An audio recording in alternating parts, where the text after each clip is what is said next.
So I'm Marilyn Schlitz, and I'm delighted to be here and to see so many familiar faces and new faces. So thank you all for that.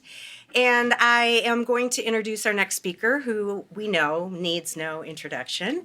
I first met Dean Radin in probably 1979 at one of the PA conferences. I believe it was at Sonoma State right here in California, just down the road. And since then, we've been playing tag team on a variety of different research projects throughout the years and many fond adventures along the way. So I think that Dean writing about something like magic shouldn't surprise anyone because in a certain sense, he is very magical and he has the capacity to weave spells over his audience.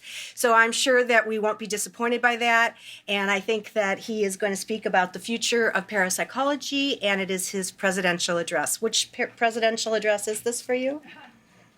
Fifth. There you go. Okay, we expect stunning new developments. Thank you.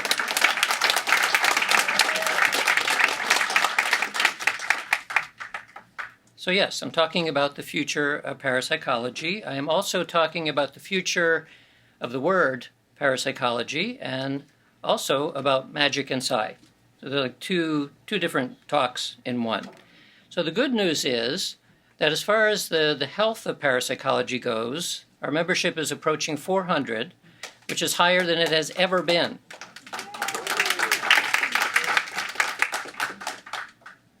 That suggests that we're in the midst of a zeitgeist, which is pointing upwards, which is nice. The better news is asking the question and maybe giving an answer of how can we reach a membership of 4,000? And one of the ways I want to address that is by addressing the elephant in the room. The elephant in the room has to do with the definition of parapsychology, especially the para part. So parapsychology was first defined in 1889 by Max Dessoir. So he said, if para means going beyond or besides the ordinary, then one could call the phenomena that step outside the usual process of the inner life parapsychical, and the science dealing with them parapsychology. That's where the word came from. But he went on to say, the very next paragraph, the word is not nice. Yet, in my opinion, it has the advantage to denote a hitherto unknown fringe area between the average and the pathological states.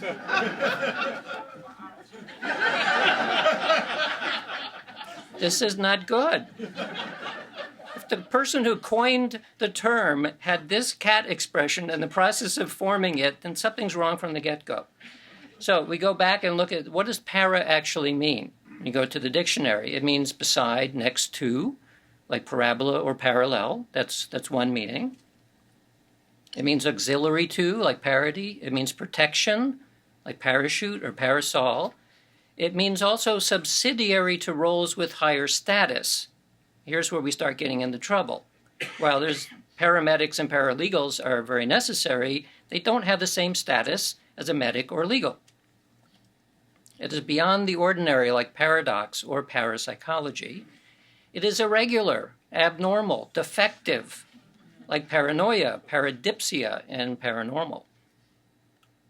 So if you go to Google and you start looking at images for parapsychology, this is what you get. This is reflective of what is in the popular culture. You get that. You get Miss Cleo. You get Ouija boards, you get cartoons, you get things like this, get things like that. Of course, Ghostbusters. And you get quantum parapsychology, how science is proving the paranormal. So and you also get Sue Blackmore saying that parapsychology seems to be growing further away from the progress and excitement of the rest of consciousness studies. These are all at the top of the Google images coming up, and this is then reflective of what people think. And in fact, if you then go to websites that show slide shows that students have put together based on parapsychology, you get things like this, in which it says that parapsychological theories are pseudoscience because they're incompatible with well-established laws of science. So these are students making presentations on parapsychology for their classes. Or this one, it can be qualified to the parapsychology as a pseudoscience since it doesn't use a scientific method. Slightly broken English because obviously the person who wrote that not a native English speaker, but This you see again and again and again. This is what students believe. This is the way it's portrayed. So how do we fix that? Well, first of all, we have an evolution of euphemisms in our field.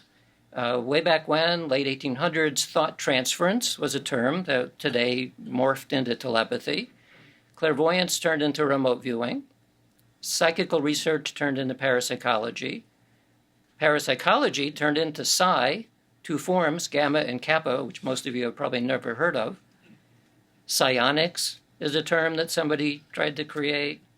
Transpersonal psychology has a large overlap with parapsychology. Anomalous cognition, anomalous perturbation are terms, or euphemisms specifically to make them sound scientific because they have many, many syllables. And now, of course, things like predictive physiological anticipation, which has even more syllables to make it sound like we're actually not talking about precognition, but that's really what it is. So whenever you're involved in an evolution, like that one, you got to be careful of this. Well, what is parapsychology really? Well, it's about mind and matter, and it's about the overlap between the two. And there, virtually any discipline you can mention, whether it's philosophy, scholarship, science, whatever, all of them are relevant. This is one of the reasons why it's so difficult to fix what is the right word. Well, there is no right word. It's all of it together. It's like the study of everything. So that's what parapsychology is. It's somewhere between mind and matter. It's some interstitial space that we don't have a good word for yet and is not an academic discipline. The closest that we've gotten is the word parapsychology. It's about the interaction between subjective and object, and it brings up the notion of psychophysics. It's psychophysics. So what about psychophysics? There's a nice article in Frontiers in Psychology on the relationship between William James, Gustav Fechner, and early psychophysics. So Fechner was very influential in the way that William James thought about what he was interested in. Fechner is the founder of psychophysics. He coined the term as a result of a mystical vision that he had. In the mystical vision, he had the notion that our usual dualistic way of perceiving the world as separate objects is really an illusion, which is what most mystics say, and that mind and matter are two sides of the same coin. And so psychophysics was his attempt to describe that. It very quickly turned into biophysics, mathematical ways of describing the ordinary senses, but that's not what he originally had in mind. So Fechner was very influential on William James. You see a lot of the same thoughts come up. Fechner wrote this book, which is the beginnings of psychophysics as a discipline. But what most people don't know is that he also wrote this book, The Little Book of Life After Death. And in it, he says things like this. He's talking about, in rare cases, we see the light of consciousness wander out of the narrow body into the wider and return again, bringing news of what happens in distant spaces and distant time. He goes on to say, or there comes a flash so unusually vivid as to bring to the earthly sense an impression rising above the threshold from an otherwise inaccessible distance. Here begin the wonders of clairvoyance, of presentiments, he actually uses that term, and premonitions and dreams. So what should the PA be? It should be the Psychophysics Association. Rather than adopting the word parapsychology way back when, if somebody had known what Fechner was talking about, we would be the Psychophysics Association.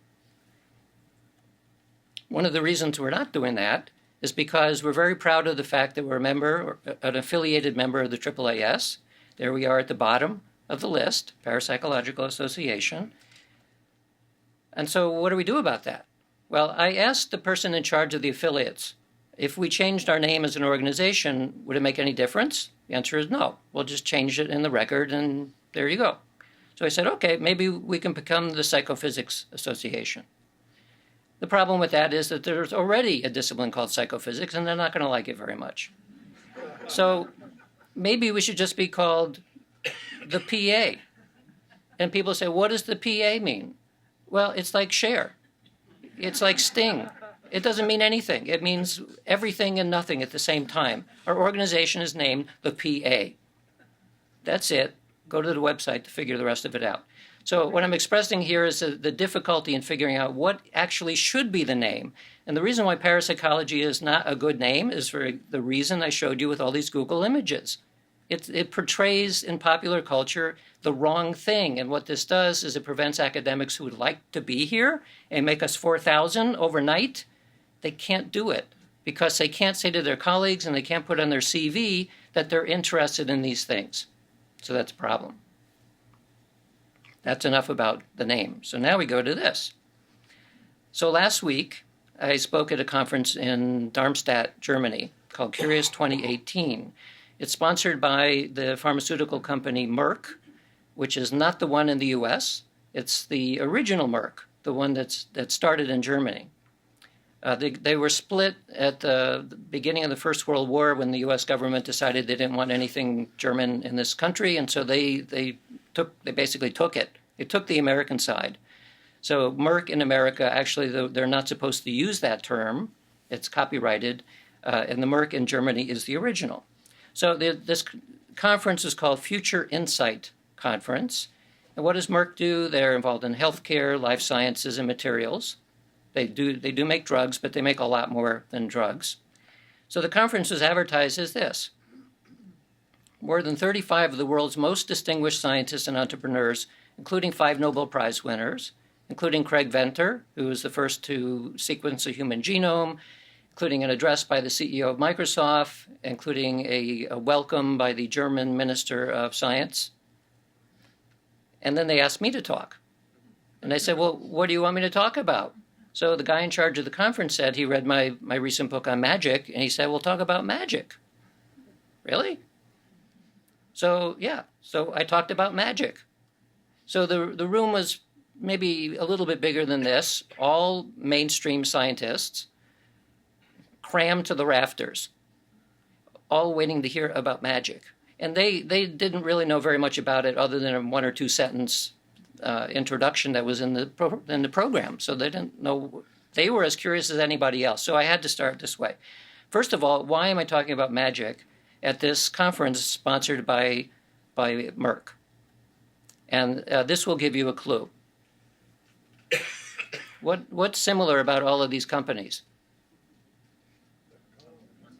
They're all gone. All gone. They used to be really big companies. They're all dead. Why were they dead?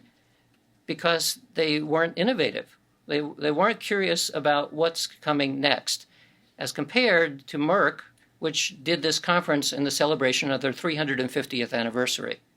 So Merck is family-owned. They have also a board of directors and everything, but the family owns it, and the family knew that in order for this company to survive, they needed continuous innovation. They spend 2 billion euros a year on R&D. So why Magic at Curious 2018? Because this is part of their tradition. Innovation is the reason that they're still alive. To survive, you must innovate. This goes across the board, not just companies, but people and everything else. So you require out-of-the-box thinking. The moment you start entertaining that idea, then you're going to be attracted to anomalies. Why? Because anomalies lead to curiosity about it. Curiosity leads to insight. Insight leads to innovation. So there's the cycle, which explains why Merck was interested in innovation. And in fact, I was invited by the vice president for their division of innovation. So they take it very seriously. So I began by talking about anomalies of human experience. There are anomalies in all different areas. My personal interest is about human experience, which, by the way, is also parapsychology. It's anomalies of human experience. So, as an example, one anomaly is genius. We know that there's Mozart. We have no idea, none at all, as to how someone like Mozart can be. We have acquired savant syndrome, which is you're a normal person, you get hit on the head, and tomorrow you're a concert pianist. We have no idea how that can happen. And even this other one called sudden savant syndrome, where you don't get hit in the head, you're a perfectly normal person, so you wake up one day and you're a concert pianist for apparently no reason at all. This happens too. Dissociative identity disorder used to be called multiple personality disorder, and there are many anecdotes about the idea that the different alters involved have different physiological states. So a couple of years ago, they did an analysis of 2 alters, one of whom was sighted and the other was blind. They did an EEG on this person to show that when the blind alter was there, their occipital lobe in their brain did not light up when there was a flashing light. So the person wasn't faking it. Their brain was not operating as though they were actually blind. And then when the altar switched, the brain was operating normally again. So we don't know how that's possible. My interest is primarily on psychic phenomena. Why? Why psi? Well, mainly because trained as a scientist and an engineer, it's amenable to the kind of study that we do. So it's not, some people will say, well, you can't study that stuff, which is ridiculous. Of course we can study it.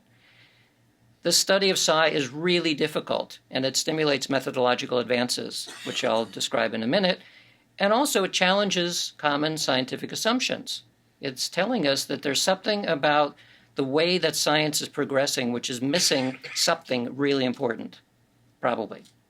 Actually, we don't know that's really, really important, although psi experiences are often transformative for individuals, so it's important at least in that direction. So what do I mean by magic? Why magic? Well, first of all, not this magic, not white magic whitening toothpaste. And also not baby magic shampoo. And not eye magic instant eye lift. These are expressions of awe and wonder. So the toothpaste would like you to believe. But that's not the magic I'm thinking of. I'm also not talking about this kind of magic. This is a baseball manager putting the whammy on the other batter. Magical thinking. You see someone on a hand on the right doing the same thing. So I'm not talking about fictional magic, and I'm not talking about fake magic, but I am going to talk about this. I want you to mentally choose one of the 4 suits. It doesn't matter which suit. Just focus on it. Concentrate on that suit only, and now select a card with that suit and send it to me mentally, and I will retroactively now go into the past, figure out which ones you're sending, and remove it. Your card should be gone. In fact, I know your cards are gone. All of your cards are gone. So that was fake magic. I'm interested in real magic. I'm not the first one within parapsychology to talk about this by any means. Serena Ronnie Dougal did a very nice book a number of years ago. This is the 2nd edition of the same book. We have our anthropologist-oriented scholars who are talking about this topic as well, one by David Luke there. Anthropology has been the leading edge in terms of thinking about magic as something real. That last one there, Liber Null and Psychonaut, is by a magician, a modern magician in England. So what do I mean by magic? I mean 3 things. Practice of divination. And by the way, the way of coming up with these 3 categories is by looking at the esoteric literature and doing a synthesis on what people actually do. That was called magic. So divination is one of them. Force of will is another, otherwise impressing or manifesting your thoughts. And theurgy. Theurgy is about communicating with and getting spirits to do things on your behalf, if you're lucky. So magic is not always 100%, 4 steps to the left, and then 3 to the right. What kind of a dance was I doing? And egg beaters fall out of the sky. So we can start, if we want, with shamanism, with ancient magic. But we don't need to go all the way back to 10,000 or more years. We can start with Francis Bacon, start with the beginning of science as we know it. So Francis Bacon is sort of the father of empiricism. Isaac Newton, maybe the father of physics. Galileo, Robert Boyle. Francis Bacon wrote about how to test for telepathy and psychokinesis, because it was well accepted at the time. Isaac Newton spent a lot more time and wrote a lot more about alchemy than he did about physics. Galileo believed in and cast horoscopes. Robert Boyle wrote about clairvoyance. So when you go back to the origins of science, there was still a lot of interest in the things that we're interested in. You go a little bit further into the present, you have J.J. Thomson, a Nobel laureate, Marie Curie, a Nobel laureate, the co-developer of evolutionary theory, William Crookes, William James. J.J. Thomson did telepathy experiments.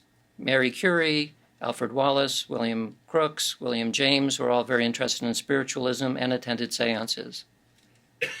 At least among them, William Crookes and William James were completely convinced that it was real, but they didn't understand how it could be real. Closer to the present, we have J. Edgar Hoover. We have Hans Berger, Charles Richet, J.B. Rhine, Gustav Fechner, as I've already mentioned, and Jack Parsons. Why are they there? Because J. Edgar Hoover was the first to develop a randomized double-blind trial.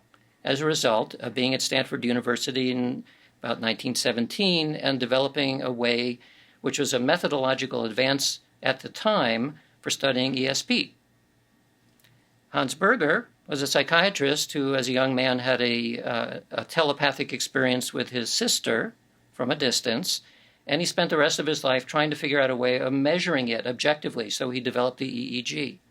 So the origins of neuroscience was a telepathy experience. Charles Richet, another Nobel laureate for discovery of anaphylaxis, was the first to use statistics in psychological experiments, and the first case was ESP experiments. J.B. Rhine, you all know. What is less well known is that he was the first to perform a meta-analysis on ESP card tests. Gustav Fechner, as I said, was a mystic and had the idea of mind and matter, sort of came up with the notion of what our discipline is about. Jack Parsons was one of the founders of the Jet Propulsion Lab. He worked on rockets. He was also a ceremonial magician who would go out with his buddies into the desert and do ceremonies in order to get the spirits to tell them how to make better rockets. So if you go to JPL and you go to NASA historical sites, you don't find that in the story. But for him, it was very important. So I recommend Andreas Summers' website, forbiddenhistories.com, as a place to see these and many other portions of scientific history that have been conveniently forgotten. You don't find this in standard textbooks, which kind of suggests this. Anthropologists are coming. So now we turn to modern magic. It's like magic, but real. So as you recall, we're talking about divination, force of will, and theurgy. So we could ask then, these are traditional magical practices. Does divination exist? Divination is perception through space and time. So through perception through space, remote viewing, pretty much in two forms. Describe where your friend is. That's a so-called outbounder experiment, the early SRI experiments, where they'd literally send somebody and you would remote view kind of through their eyes. Or describe what's in the envelope. And as we've already heard, many variations on a theme. So does that work? Yeah, that works. What about perception through time? In the form of presentiment, you take a physiological measure, you make a random choice of a stimulus, you present one kind of a stimulus or a different kind of a stimulus, and you see whether or not physiology changes before the two stimuli. Does that work? Yeah, that works. We have the method that Daryl Bem has popularized, where you make a decision, then you make a random choice of a prime. It could be prime A or prime B, and the future prime influences the past decision. Does that work? Yes, that works too. What about force of will? Does force of will exist? Well, this, in the old days, used to be studied with things like dice, originally tossing dice and then having machines toss the dice and then recording it with automatic photography and so on. About 20 years after that, electronic random number generators started to be built and have automatic ways of measuring misses and ways of measuring hits. Both of those basically have gone on in various forms for at least 60 years now. More recently, I've been doing experiments involving optical double-slit systems because of this curiosity where if you don't know which of the two slits that the photon goes through, you get an interference pattern. But if you do know, you don't get an interference pattern anymore, which lends itself to a very easy experiment, at least conceptually. There you have an optical system. You ask a meditator to use their mind as a detector. Can they see? Like if a remote viewing is real, you can really get information from a distance, then you should be able to get information about what's going on in the vicinity of the double slit, and that would change the interference pattern into a particulate pattern. That's the idea. So we've done 18 experiments like this over the past 10 years. Just to give you one example, if you run this system in a control condition where there's no humans trying to do anything, and you measure the effect size, it's very close to zero. It's not significantly different. When you ask people to do this, even under conditions here as a formal replication of a bunch of pilot tests, you get a big effect in the predicted direction in this case. So the empirical summaries of all this data, our colleague Etzel Cardinia from Lund University in Sweden published this recently in American Psychologist, which is the flagship journal of the American Psychological Association, which is very, very conservative. So the fact that they published this is already kind of astonishing. What's more astonishing is his conclusion, which they allowed him to print, the evidence for size comparable to that for established phenomena in psychology and other disciplines. Etzel said it took a couple of years for them to finally accept this, but nevertheless, there it is. And this was just a couple months ago. So what he did is he reviewed approximately 1,700 experiments, all in peer-reviewed journals. I'm calculating roughly 10,000 participants, maybe more, from about 4 dozen labs around the world. So he then provides a table and talks about, well, what is the evidence overall for telepathy? The probability is 10 to the minus 16th. So it's pretty good evidence. For precognition, 10 to the minus 10th. Telepathy and precognition in dreams, 10 to the minus 7th. Remote viewing, 10 to the minus 9th. One form of presentiment, 10 to the minus 8th. Precognition, a different form, 10 to the minus 25th.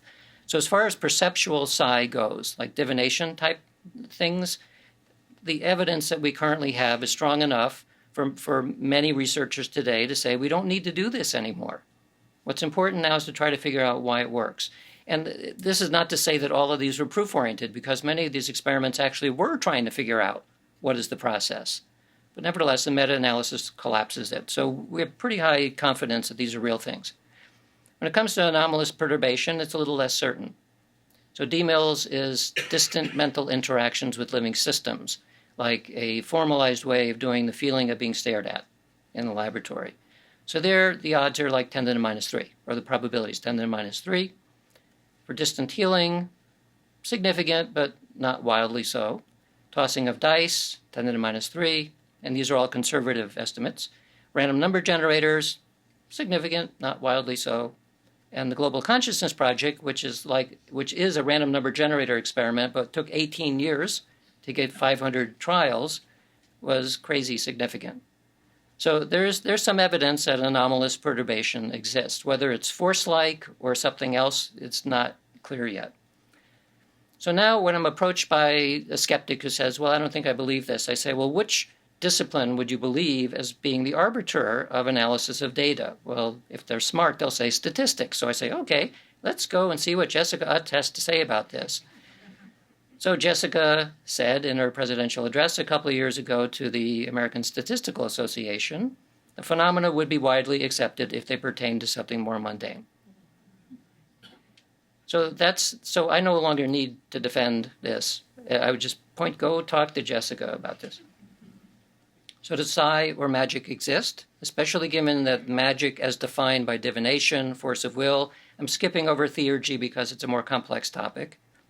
So does it exist? So from an empirical perspective, we're testing whether or not animals kiss. So the armadillo says it looks like rejection, and the squid couldn't find lips. So that's what we're doing in the laboratory most of the time. So does divination exist? I think the answer is yes. Does force of will exist? I think the answer is yes. In both cases, there will be some who will debate whether this is the case. I'm convinced by my own experiments, by the experiments of others, by the meta-analyses, and so on. So do we know how it exists?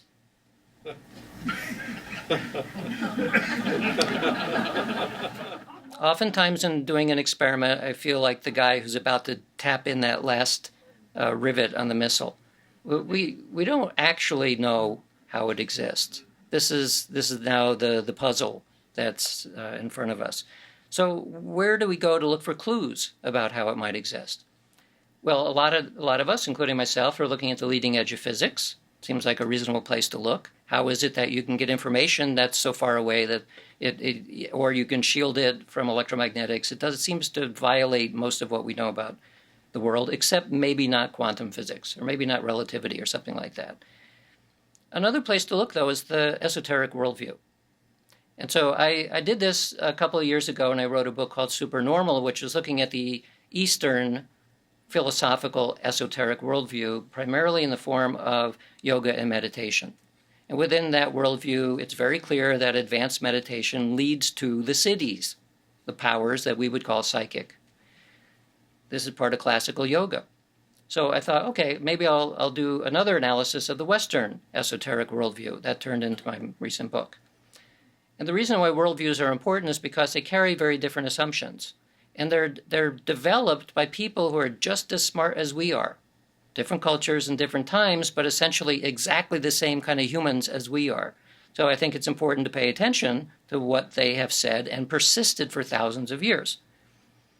So first of all, what's the scientific worldview? Well, it works extremely well for the material world.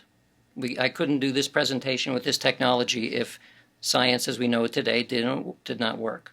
So we know it works really well for objective things that can be measured with instruments and so on. It does not explain consciousness, meaning awareness, at all. Neural correlates of consciousness is not an explanation. We can describe a lot about brain activity and structure and connectivity and so on, but that doesn't explain the internal sense of what it's like to have an experience. The scientific worldview that is taught today seems incompatible with psi, which is why it's not found in academia except for a few places.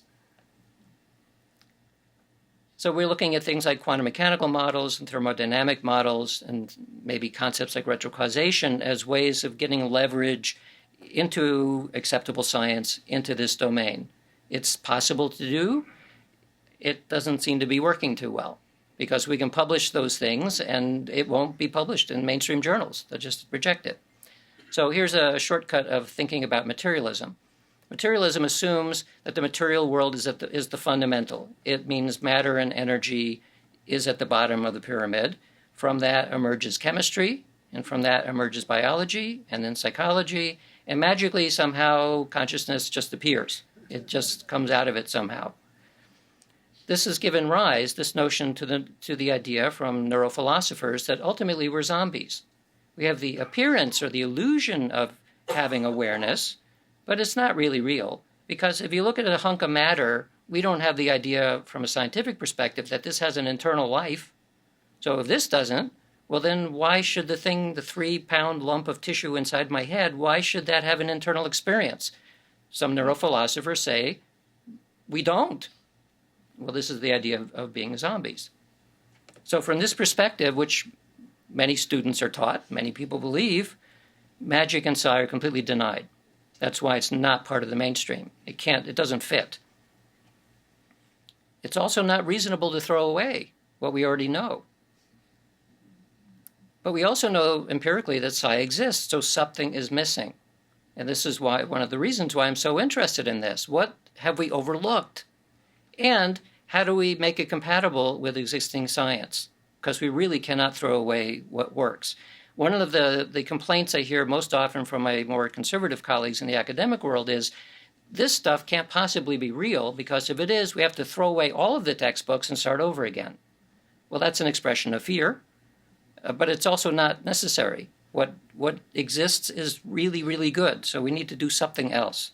So what's the golden piece that's missing? So I decided to look at the esoteric worldview for a clue as what that golden piece might be. And you could start all the way back at shamanism if you want, and it's very interesting to study that. You will find immediately when you start doing this kind of analysis, people like Newton, who are spending a lot of time thinking in terms of esoteric ideas. And of course, you immediately find Hermeticism and Neoplatonism, the Kabbalah, alchemy, Gnosticism. This is all considered medieval times. But closer to today, we find the Knights Templar, the Freemasons, the Rosicrucians, Theosophy, Christian Science, Gurdjieff, and many, many books up to the present day. This is a lineage that is part of the esoteric tradition, which goes all the way up to today and has essentially become mainstreamed within medicine in terms of mind-body interaction. So we used to be considered laughable nonsense 30 years ago about psychosomatic illness is now mainstream. So my doctor's at Kaiser. Kaiser has an entire program on integrative medicine.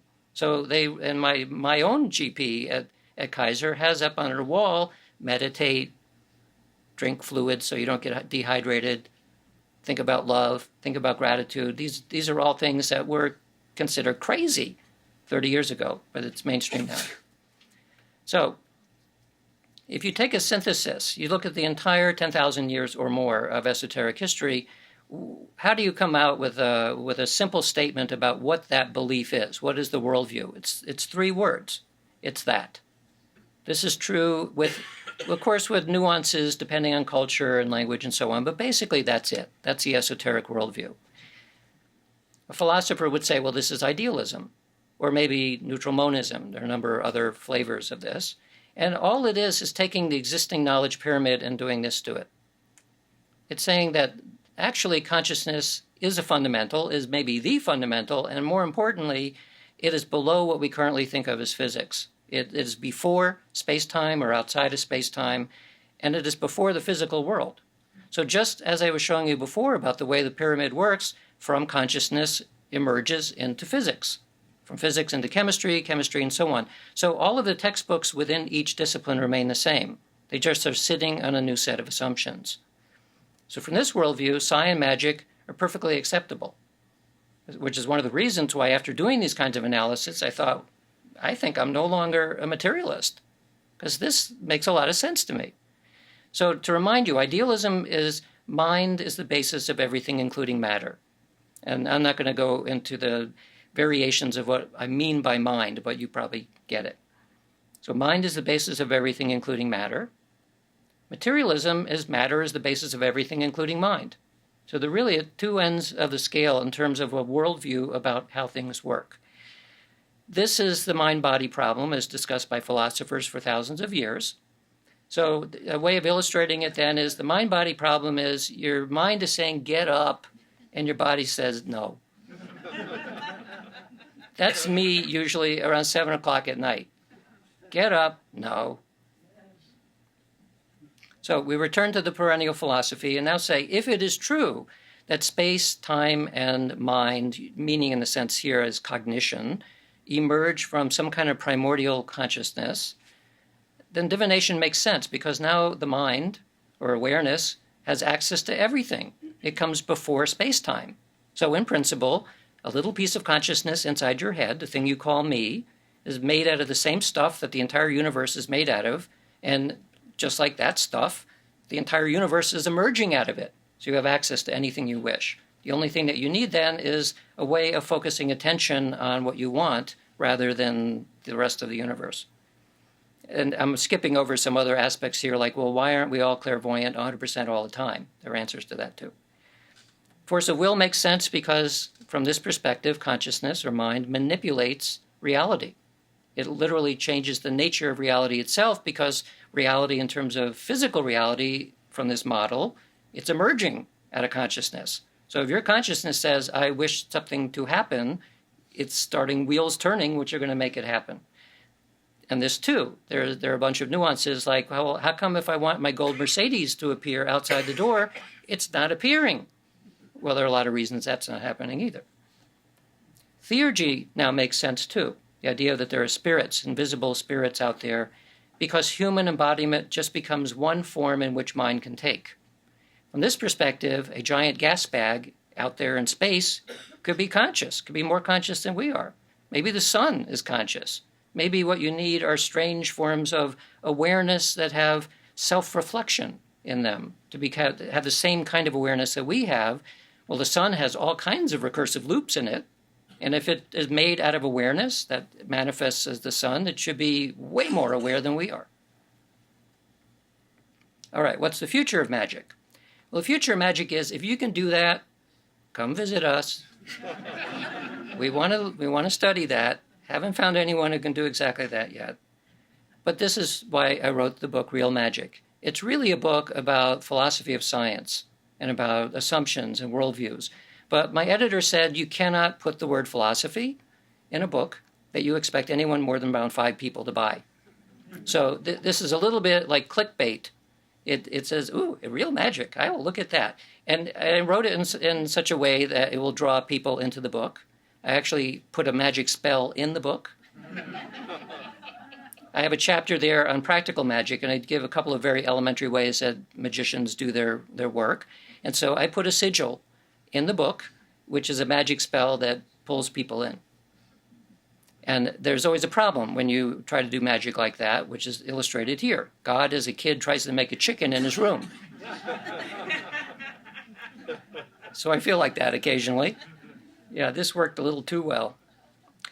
So why am I calling this the future of magic? It's because when you look at thought leaders now in many scientific fields, this is mainstream thought leaders, you find books like this, Information on the Nature of Reality, From Physics to Metaphysics. Decoding Reality, Our Mathematical Universe, Consciousness, Confessions of a Romantic Reductionist.